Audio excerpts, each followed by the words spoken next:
everybody, welcome to the 12 days of Eczema Christmas.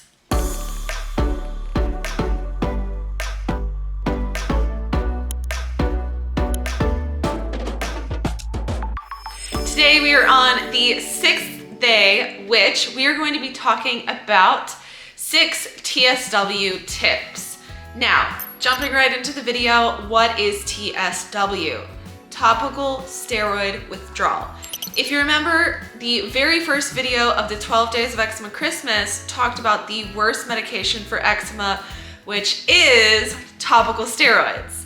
So if you've experienced something called topical steroid withdrawal, it usually means that you develop really severe eczema on your face, chest, neck, on your wrist, sometimes right here. It's kind of like, in really severe cases, it's a full body condition and issue. And so usually you know you have TSW when you have it in those areas. You're experiencing a dramatic lot of flakes.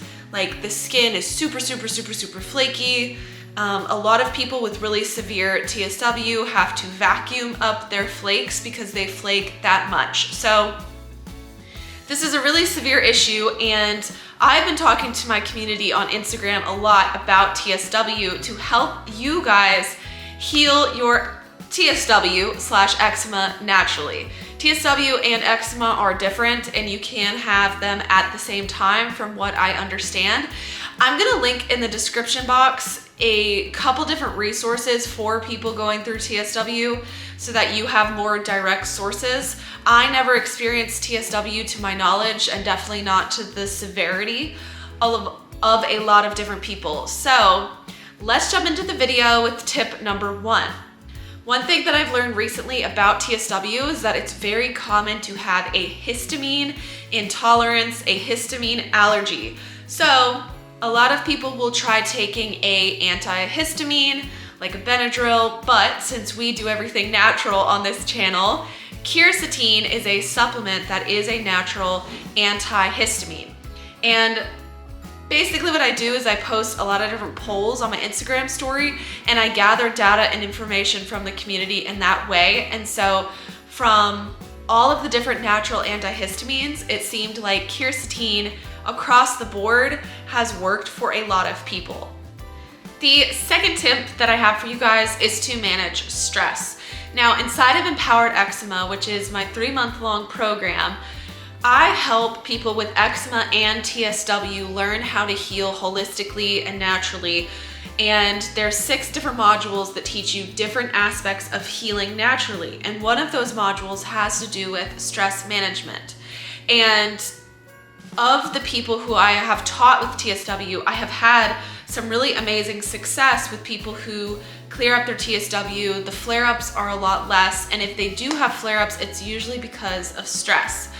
TSW makes you extremely sensitive to stress, and so learning how to calm yourself down, really focusing on your mind and how you're perceiving the world, and just really working on yourself in a personal growth aspect has a huge impact on TSW, which is crazy. It's funny because I feel like a lot of people don't think about that whole aspect of healing naturally, but when you heal from the inside out in all the different ways, when you're emotionally healing, mentally healing, physically healing, it all helps heal your TSW and eczema. The third tip for you guys is try to go without moisturizer. On the internet, there is something called NMT, which stands for No Moisture Treatment. And I think that this is a little bit extreme. And this talks about not even drinking water, which I don't know. I don't really vibe with that, but if it works, it works. But what I always like to tell people is to try to see if your TSW improves without using any sort of moisturizer. If your moisturizer is making your eczema more red, more itchy, and just more painful in general, or your TSW, then that's not going to work. It is a huge sign that that moisturizer is not for you and you're actually reacting to it. So the only thing a moisturizer should do is moisturize the skin.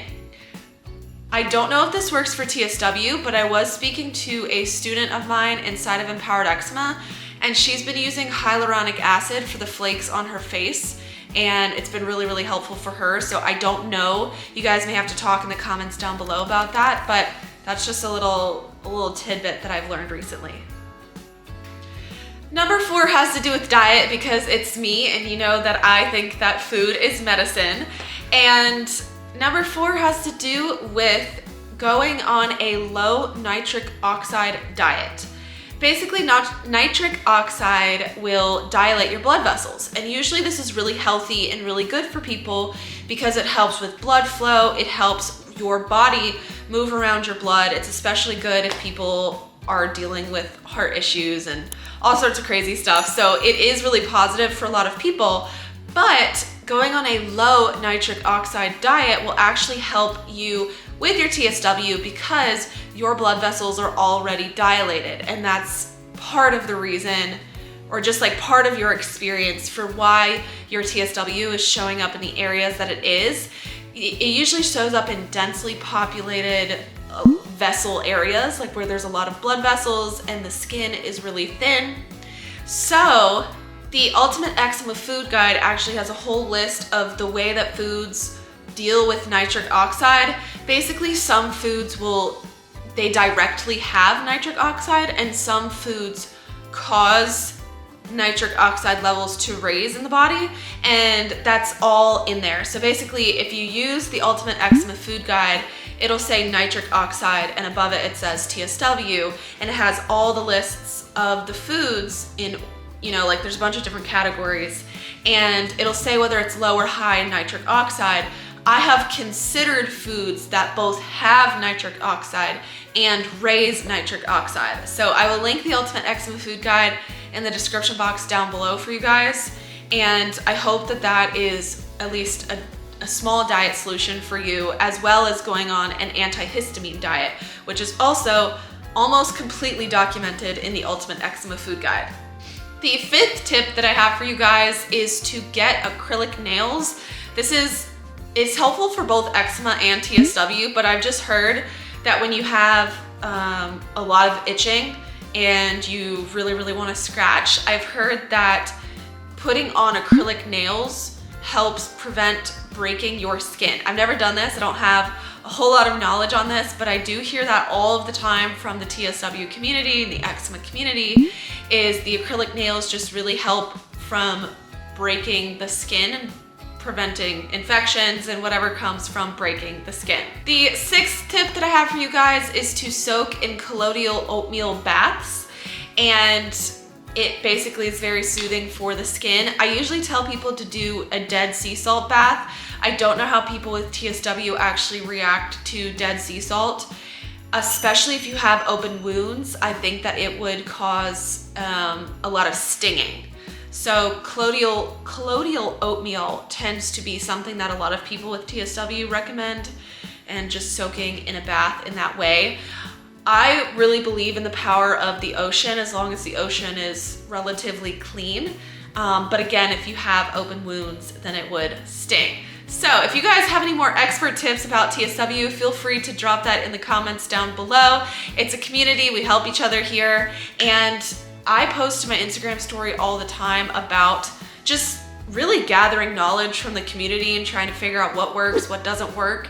So be sure to follow me there and play along with my Instagram stories. So I will see you guys in my next video for day number 7.